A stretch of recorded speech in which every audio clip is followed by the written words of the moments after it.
really appreciate your time. I'm Adam Swinyard. I'm the superintendent of Spokane Public Schools, and I'm joined by Garrett Jones. I'm the City of Spokane Parks and Recreation Director. And we're going to do our best to make sure we're projecting into these mics, but the sound is a little unique with the volleyball going on. But we're here to talk with you about the Together Spokane initiative, and that is a school bond and a parks levy. And so we want to share with you tonight some context about these two ballot initiatives, and then talk specifically about what does that mean for this northwest part of the city and the Shadle Park community. So to start out, Spokane Public Schools, we serve 30,000 kids in Spokane Public Schools. We're one of the largest school districts in the state of Washington, and we serve those kids in 58 school buildings across our city that encompasses over 5 million square feet of space across over 600 acres. So that's a really large footprint. The average age of our buildings is about 40 years. So those 58 buildings, the average age of those facilities is 40 years. And in the early 2000s, a decision was made to have a long-range plan to maintain and upkeep those 58 buildings. I'm from a small town, and we had 4 school buildings in my small town, and that community would run a bond about every 30-ish years. They'd fix up all their schools, and they'd be good to go. With 58 schools, you cannot wait 30 or 40 years and stop and run a ballot initiative and replace 58 schools all at one time. Like, the cost of that, the construction, it's just not feasible. So in Spokane, our plan is about every 6 years, we run a school bond. We pick a couple of schools every 6 years to replace or modernize. And then we maintain the rest of those buildings with HVAC, roofing, to keep them and extend their useful life as long as possible. That's been a really good plan. This building here at North Central was part of that. Every 6 years, take a couple schools and modernize. In 2018, the city came to us and said, would you like to do some type of joint venture together? And we ran a school bond and a school library together at the same time.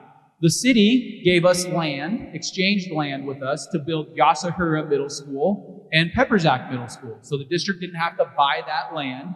We exchanged it, and we were able to build those schools on it. We gave the city the land for them to build the hive off of Sprague. And then we actually built a library inside of one of our middle schools. And it's just been a great way to share land, share resources, and share space. In the summer of 23, the city came back to us and said, we're thinking about running a park levy, and we would love to work together again. What could that be? And as we had those discussions, long story short, the city decided not to run a levy at that time. And we went forward with our regular school bond cycle, and it failed in February of 2024. We kept meeting throughout that time to keep exploring what could a partnership look like and what value could it bring to the community. And that's what Garrett and I are here to share with you this evening. All right, so as far as the Parks Department is concerned, in 2020 we started a Parks Master Plan. So about every 10 years we go out to the public and ask, what are we doing well? What are we missing? What are the gaps in the system? What are the trends that our families and our community members are seeing? And we kind of flipped the script this time, where a lot of times you have stakeholders in the House, in city government, that come up with a plan and then just ask for comment from the community. This time we asked the community first before we put pen to paper of saying, what are we doing? What do you want to see, and how do you want to see your city of Spokane grow? And we have over 100 properties, 4,000 acres within the city of Spokane, and we went to a levy model because that is what the public told us. And a levy is a little bit different. Historically, we've been bonds in the city of Spokane, whether that's the renovation of Riverfront Park, our aquatic centers, the first phase of the Dwight Merkel Sports Complex. And what a levy allows us to do is not only replace, add new parks, but then also have a higher level of service around maintenance and higher level of service around our amenities like playgrounds and restrooms. So these two maps here, originally the parks levy, on the left, the little green dots that you see, that was what was proposed in the parks levy. And then the blue dots was what was proposed in the original school bond, for a total assessed value of the 31 cents per thousand. Now, the power of partnerships, and we heard this loud and clear from the community as well in our feedback when we were listening. Please, government agencies, just work together. You know, as the two largest land management owners as far as the Parks Department and School District, like mission alignment, how we're trying to engage our youth, our adults, and our seniors, just please work together. And through that, and the work that Adam mentioned, not only were we able to capture what we had in the Parks Levy and the original school bond, but then 30 additional projects that were a part of that original priority list when we asked the public. But now we're able to do that by joining together for 29 cents per thousand. And just to give you a little bit of context, that's originally what the Parks was looking at, is a 29 cents. So this would be a 27 cents per thousand for the park levy. And then this would be a 2 cents increase to the bond taxable amount for the school district. And a lot of this too has to do with private partnerships as well coming to the table that we'll mention on a couple of these featured projects. So by working together, by sharing land, by sharing resources, by bringing in almost $15 million of outside funding, we added 30 projects, and the cost per thousand actually went down 2 cents. As Garrett mentioned, 27 cents to the park levy, 2 cents to the school district. Now some people say, well, that doesn't make any sense. How could you run a bond and have it only add 2 cents to our tax bill for the schools? We already have a bond tax bill. We put bonds on and we pay them off, and we put bonds on and we pay them off, and we've been doing that since the early 2000s. If nothing else new happens, the community will have a school bond bill until the middle of the 2040s because we've added bonds on, we've paid them off. This will add 2 cents to your existing school bond bill. It continues that plan that Garrett and I talked about. We had really two key goals in our study. One was we have got to get off of screens. Screens are unimaginably unhealthy for kids, for adults, for seniors. Too many of us are addicted to screens. We're staring at them all the time, and it's having massive consequences for our health, for our academic advancement of kids. It is having a massive detrimental impact. And as a community, what are practical things that we can do to get off of screens? We have a big initiative in our school district around engage in real life. We started that by prohibiting phones inside of our schools, but it's not going to work to just go round up and take all the phones away. We need a practical strategy. We need every kid, every day, doing something outside of school. Clubs, activities, performing arts, you name it, every kid, every day. We need them on their devices the least amount of time as possible. Just the sleep deprivation alone should have us terrified. We have up to 30 to 50% chronic absenteeism in our high schools. Where are the kids? They're on their devices all day and then all night, and then it's really hard for them to get up and go to school. So the kids can't learn if they don't come to school. And that's not even talking about what they're ingesting, what they're looking at, what they're viewing, the content, the bullying, the harassment. You pick the metric. Since the iPhone came out in 2008, the wellness of kids has plummeted. Suicide has come up. Self-harm has risen. Anxiety, depression, anorexia, bulimia, you name it. If it's bad for a kid, it has spiked since 2008. And in 2008, that's when the iPhone came out. So we've got to have what we have right now at Shadle Park. Instead of those kids at home on a device, we need them here together in real life. That was a huge focus of this initiative. The good news is kids are turning out. We have a handful of principals here. They would tell you that their clubs are exploding, their sports are exploding, their performing arts, but now we're out of space. We have soccer fields that have 8 teams on them. We turned away kids in middle school that wanted to play baseball last spring. We need more spaces for kids to be able to be active. That was a huge focus of this initiative. And it's not just kids, we're also seeing a huge spike in adults wanting to be active.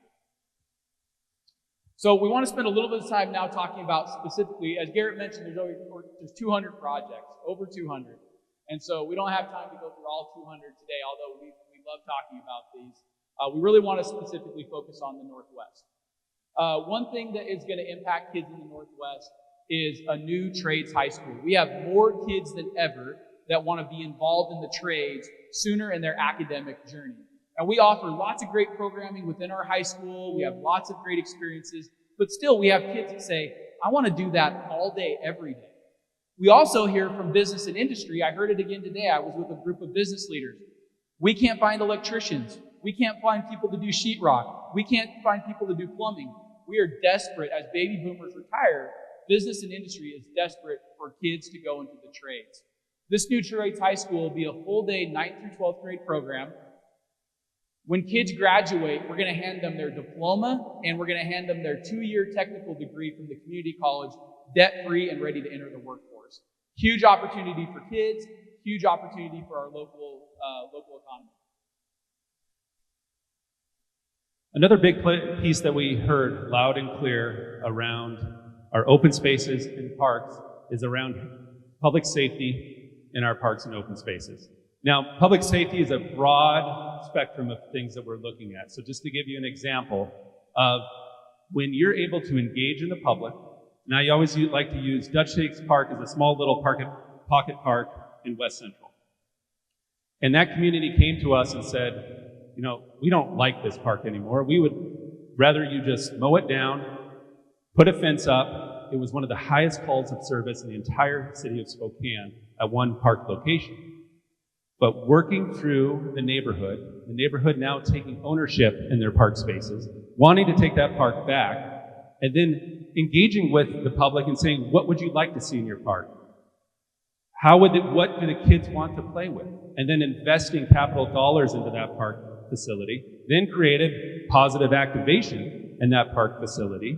And then another big piece of that is that proactive patrol. And a part of this program in enhancing our park ranger program. So we have 4 full-time park rangers in the Parks and Recreation Department right now that are special commission officers. Right now they headquarter out of Riverfront Park, and they're able to patrol certain areas when there is a need or there is a call for service. In this model, we would be up to expanding 4 times that amount. So each district within the city of Spokane, so Northeast, Northwest, Downtown, and South Hill, and partnering with the school district, would be able to proactively patrol, create the relationships with the neighbors of all our park facilities in the entire system. And having that model between ownership, investing, positive activation, and then that proactive patrol is something that we heard loud and clear and would be a part of this initiative. The next program that is closely connected to the Northeast Shadle Park is Madison Elementary. It's one of our oldest elementaries. You may have seen it in the media the first week of school when it was really, really hot out. It's one of our schools that doesn't have air conditioning. And they noticed when the weather got really warm there. And that was on the ballot in 2024. One of the things that we heard in our feedback from the community was we want more value from our ballot initiative. And we want our public spaces to be more accessible for more people, for more different types of uses. We really tried to take that to heart, and we stepped back and said, we probably shouldn't build schools anymore. What we should do is we should build community centers that have schools inside of them. Community centers that do a variety of different things. So we redesigned Madison Elementary, and we designed it to be an elementary school, to be the new location for the Boys and Girls Club on the north side, and also to have a 5-court field house where it could be a space for senior pickleball during the day, youth sports, adult rec, serve our needs for health and fitness. We have a great model at the Shaw Library where a partition drops during the day. One side's a public library, the other side is a school library. After hours, the partition comes up. The public can access all of it. So we've had good success in a library model doing that. And so we've redesigned Madison to be a Boys and Girls Club, an elementary school, a 5-court field house, an event center so that large groups can access that space. And the way that we were able to accomplish this is through the powers of partnership. HoopFest has committed $1 million to this project. The Boys and Girls Club has committed to investing in this project. We went to the PNQ, the large volleyball tournament that happens every spring in our community. It's the largest revenue-generating event in Spokane with sports. People think HoopFest brings in all the money, but it's actually the volleyball. We went to them and we said, what do you do with all those portable courts? Every spring, they take all these courts, they put them down at the convention center and the grand ballroom, they put them everywhere. What do you do with those courts? And they said, well, we just store them in a warehouse out in the valley. So we said, if we let you use this facility for free 2 weekends of the year, will you let us use those courts for free year-round? Those sports courts are perfect for elementary PE, for youth sports, for pickleball. They said, not only do we think that's a great idea, we will buy all brand new sports courts for this facility. So instead of $20 million of wood floor, like what you see in this high school, the community, through a partnership, is going to have access to a 5-court sports complex for a variety of different uses, which is not adding cost to this project. And I would mention too on this one, Adam mentioned the increase that we're seeing in clubs, youth sports. It's amazing that now that is, kids go home, they also tell their parents or their caregivers, and we're starting to really see that demand in the adult range too. So we, just as an example, we host an adult volleyball league, and we cap at 120 teams. We've never had an issue of filling 120 teams around system-wide. This year, we filled the 120 teams within minutes, and we have 131 teams on a waiting list wanting to utilize our spaces. So the message is getting out there. And a part of this great relationship of Madison Elementary and the adjacency to Franklin Park, as far as the upgrades we'll talk about a little bit later, but making that the youth and adult sports complex headquarters within the city of Spokane, almost like a Dwight Merkle light to provide that access for adult and youth sports. And if you think the message that we should get off screens and we're on them 2 months isn't resonating with everyone, we'll give you another example. We went from 900 kids playing youth basketball right after the pandemic. Hoop Fest came to us and said, we used to have one of the largest youth basketball programs in the entire country. Now we're down. We don't even have a league for 4th, 5th, and 6th grade girls. We worked together, we partnered, we opened up our schools, we reduced costs, we got kindergarten basketball from $175 down to $50. We went from 900 kids playing youth basketball to 4,000. That's not because those kids just woke up one day and decided they want to be hoopers. They always wanted to play. Access, close to your neighborhood, affordable costs. We know that the message of being involved and being active is resonating in our community. Another big piece of this that we heard loud and clear is around our field space. Right now, we see the highest demand for our athletic field space, whether that's soccer, lacrosse, football, youth baseball, softball, and adult softball, is during the spring and fall seasons. But unfortunately, in the city of Spokane, we have a problem around weather and light during those seasons. And it would be no surprise that there might be a youth practice that's happening outside in Shadle Park right now, and they'll be practicing in the dark. And a part of this proposal is, one is the expansion of Dwight Merkle Sports Complex. So this is the old location of where Albee Stadium sat. So this would be doubling that expansion around all weather fields within the Dwight Merkle Sports Complex. Right now in this community, we only have 2. And a part of that value proposition is when a kid wants to play youth sports, and a part of that is around tournaments or traveling, that becomes a high expense.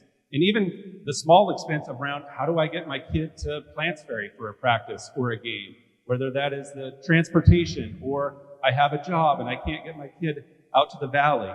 This now be able to expand that, and then we'd be able to create a minimum of 6 all-weather fields, and then there would be in the corners softball and baseball complexes as well. So they're lit and all-weather, so we can program these fields 365 days out of the year. As part of that initiative, again, more space for our community to be active. Each high school feeder pattern is being allocated one all-weather lit field. So here at Shadle Park, the plan is that we would have an all-weather lit field out here. Again, it's rare to drive around this time of night and even later, and you're going to see teams out trying to practice in the dark. The demand is historic. We don't have the infrastructure to meet really what our community is asking for. This is a big one. Number one response around Parks and Recreation was restrooms. And through this levy, there's a multifaceted approach. One, that every restroom within our system either gets renovated or replaced. And that's really focusing on how is it designed? What do the view corridors look like? Where is that restroom even placed in the park? Is it adjacent to something positive happening like a playground Is it close to the road where there's eyes on the facility? And then also the technology out there right now as far as monitoring systems of what's happening in our restrooms. So each restroom within our system will be renovated or replaced, because a part of this is if we're providing a service or a program in a park, there should be essential infrastructure and amenities like a restroom that should be provided. I don't know how many times, and I know having 2 young kids, you go to a park facility and it's always when you get there and get everything out, then it's time to use the restroom and it's locked. So through that investment of a new facility, the levy also then gives us that increased maintenance. So now rather than once a day cleaning that restroom, now we have multiple touches a day to clean these restrooms. Now we have the park rangers to be able to monitor and close and lock the restrooms at night and open them back up in the morning. And so having that gives us success around the restrooms and also around playgrounds. That picture on the right, that is something that we do not want to be acceptable again in Parks and Recreation. We have playgrounds that are still out there from the 70s, and the average life of a playground is between 15 and 20 years if you take care of it well. And so each playground within our system will either get renovated or replaced. And if a playground gets replaced, we've already piloted it. We actually go into the elementary schools and have the kids help us design exactly what they want to see in their play facilities. We got a really interesting call in December. We got a call from the United States Tennis Association. They called Garrett and I up and they said, "We've heard that you are working on a study to increase recreation and support recreation in your community. And we really believe that Spokane is a place where tennis could really grow. And they said, we'd like to come to your community. We'd like to tour around. We'd like to identify existing tennis courts. And then we would like to pay for an indoor tennis facility." And we said, well, that sounds too good to be true. But if you want to come to Spokane, you're welcome to come to Spokane in December. Come on down. And so they came, they drove around our community, and they identified Shadle Park as their preferred location. And as we learn more about the program that they're doing around the country, they are identifying communities to grow tennis, and they are funding indoor tennis facilities and then helping to operate them for programming. So if this ballot initiative passes, this will support the development of an indoor tennis facility just out here over the top of those existing tennis courts.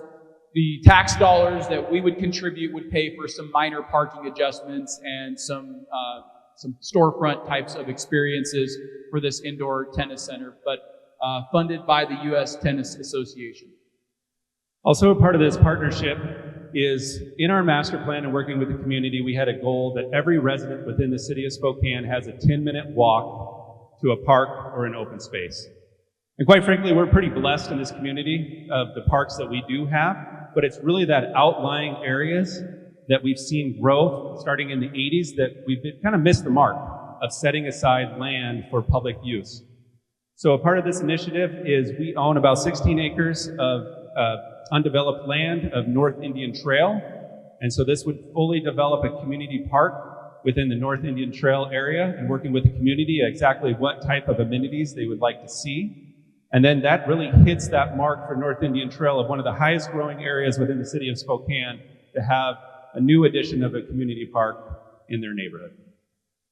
The next one is about aquatics. So we hear a lot about aquatics. And in fact, our high schools used to have aquatic centers. When I was a kid, I actually did lifeguard training just about 50 feet away in the Shadle Park pool. It was great. The problem was school districts really are not designed to operate and maintain pools, and insurance providers for school districts really don't like the idea of a pool being near where there's going to be 2,000 kids activated for 180 days a year. So the school district moved away from having our own aquatic centers, and the city really took on that work, and we have some amazing aquatic centers throughout our communities that are outdoors. What we don't have is any indoor aquatics to support historic demand for swim lessons. We are seeing a growing demand for high school swim, and the challenge to build a brand new indoor aquatic center, which most communities that are in our geographic profile and size have an indoor aquatic center. To go out and build that, probably somewhere between $60 to $80 million. Huge cost. So we started looking around the community, asking lots of questions, and lo and behold, Spokane colleges had an indoor pool that they mothballed. They shut it down during the pandemic. It looks just like that right now. We went to them and we said, hey, what are you doing with your indoor aquatic center? And they're like, well, we don't want to use it anymore. We don't want to pay for it, and we're done with it. We said, well, could we use it for free if we pay to update it and operate it? And they said, yeah, absolutely. You can use it for free if you fix it up and you operate it. So the school district will help support updating it. The city will operate it. And as part of that program, our plan is for most of our 34 elementary to send their second graders in the school day to have an in-the-school day swim lesson experience. There's too many kids that don't get swim lessons in our community. No family should feel the pain of a drowning for their child in Spokane. We need every kid to have some type of aquatics training. Again, I grew up here. I mentioned I was a lifeguard at a city pool. It was great. But there is a lot of unsupervised swimming that happens in our community. We have rivers, we have lakes, they're everywhere.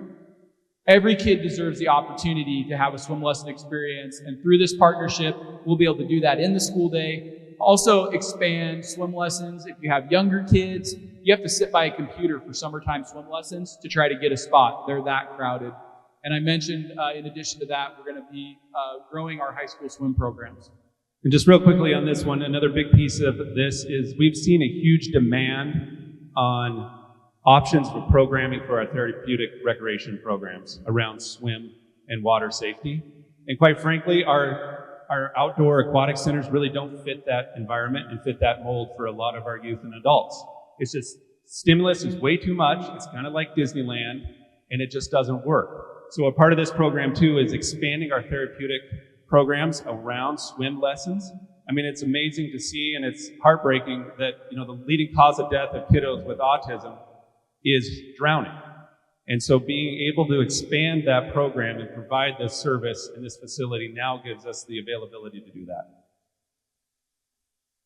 Also, again, Shadle Park is a great example, and this happens everywhere, is really around shared maintenance and responsibilities.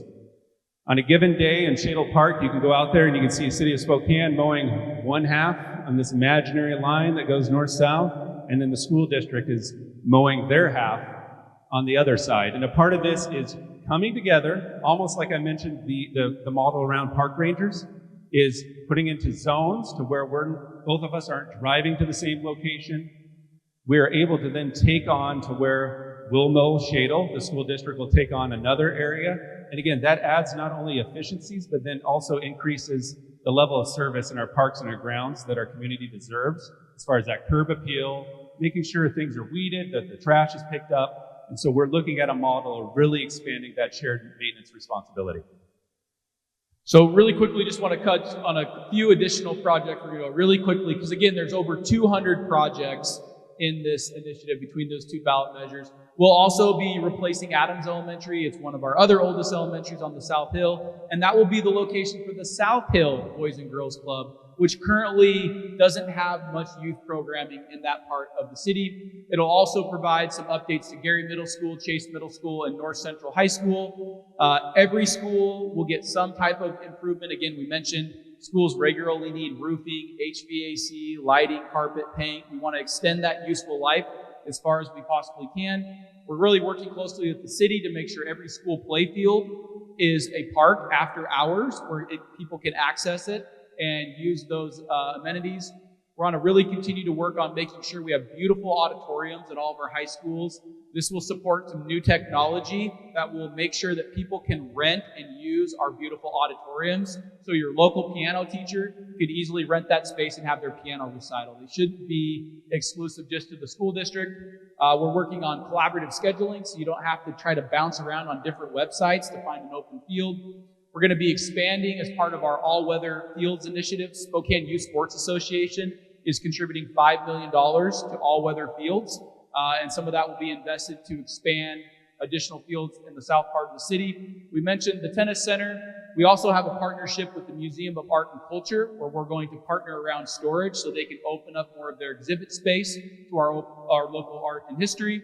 And part of all this plan to make it all come together the school district is consolidating some of our properties so that we can create more efficiencies.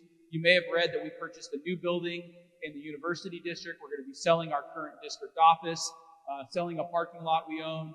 We'll net $5 million on that transaction, so it was a great business deal for the school district. Also helps us create efficiencies. Again, to do this many projects and create this value, it's taken a lot of creativity and a lot of really stretching thinking on how we can become more efficient with every dollar. And for us, part of our master plan, we identified 3 major park renovations. So those will happen in Minnehaha, Harmon, and Grant. And then, like I mentioned before, we're going to have 3 new parks. So northwest is the Meadow Glen, and then northeast in Shiloh Hills neighborhood will be acquiring a piece of land and developing. And then also in the Latah-Hangman area around Eagle Ridge. A lot of growth, but really lacks some of that community infrastructure. And so we'll be master planning a new community park as part of the investment package, and then also master planning a future location for an elementary school. Also, a part of what we deal with in our natural lands is around trailhead improvements, wayfinding improvements. There's a lot of times that families want to go maybe down High Drive for a hike, but they don't know if it's 500 feet, 2 miles, 5 miles. So, and looking at some of those security improvements around lighting, parking lot upgrades. Another big initiative is really trying to get our kids outside of the classroom, and we really piloted this a lot of our parks. Manitou Park was a huge one where I think we had over 5,000 students that visited Manitou Park, but then creating that outdoor learning experience in a number of our park facilities. And then just general upgrades, again, every park, every neighborhood, and a lot of this too around Sept design principles, so crime prevention through environmental design, whether that's lighting, parking lot upgrades, accessibility improvements around sidewalks. And then you'll see this a lot that we have in our system right now. We have a lot of existing sport courts. They either have 3-foot tall weeds in them, they're not used, there's no nets, there's just a blank slab of concrete or asphalt. So all 14 of our sport courts would be renovated, and that could be multiple racket sports, whether it's exclusively pickleball, whether it's a combination of tennis, pickleball, basketball. So that would be improvements across our system. As well as a new disc golf course. That's been another big one that we've seen. And then also a new pump track, BMX pump track at Dwight Merkel Sports Complex. And then also one for us is, amazingly, we still pull hoses in a lot of our parks. Not only is that not efficient, it's wasting water, but those are spaces that cannot be used during the day when our staff is out there watering these facilities, whether it's like Manitou Park, Audubon Park. So this would be upgrading all our irrigation systems as well, a part of this initiative. And then we own thousands of acres around natural land, and a part of that is they need to be managed. And we've never had the resources to be able to manage those natural lands and care for them. And a part of that big effort right now is around wildfire mitigation. When we look at these natural lands adjacent to neighborhoods, we want to make sure that we're doing the right steps and managing the natural lands to lower that risk for wildfire in our community. So you can go to this website, togetherspokane.org, and you can look through all the over 200 projects. One of the things that we always want to be very clear about is this is a tax increase. This is going to make your taxes go up 29 cents per thousand. And what we're hoping is that every member of the community takes an opportunity to look through these projects and ask themselves, do any of these projects save me money? Because maybe I don't have to drive my kid as far to soccer practice, or maybe I'm paying for a membership at a private facility that now I can access a public facility, or this brings down the cost of programming because there's not such demand for field space. Does this save me money? And or is there something in these 200 projects that people feel like this is worth my less than $8 a month, which is what the average priced homeowner will pay for this initiative? Does it save me money? And or is it worth my less than $8 a month? We hope that every member of our community asks themselves that question, because it is a question of a return on the investment. It's a tax increase. And so is that investment worth the return to each citizen in Spokane as they look through these over 200 projects? So at this time, we want to transition, give an opportunity for there to be some conversation and dialogue. We have a number of staff members from the school district here that can answer questions about the school district projects. We have one of our school board members, Mike Weiser, is here as well. A number of members of the team from the city are here, where you can ask questions about any of these projects as well as give input. So thank you again for being here. Thank you for the time to learn. Please encourage others to be informed voters and to vote. The voters are wise. They'll make the best decision for Spokane. We just want to make sure that everybody has the facts and accurate information to make that really important informed decision for our community. So at this time, you can gravitate over if you have a question for the city team or the school district team. And we really appreciate you being here. Garrett and I will hang around as well and answer or take any feedback that you might have. So thank you, Spokane. Thank you. Appreciate it.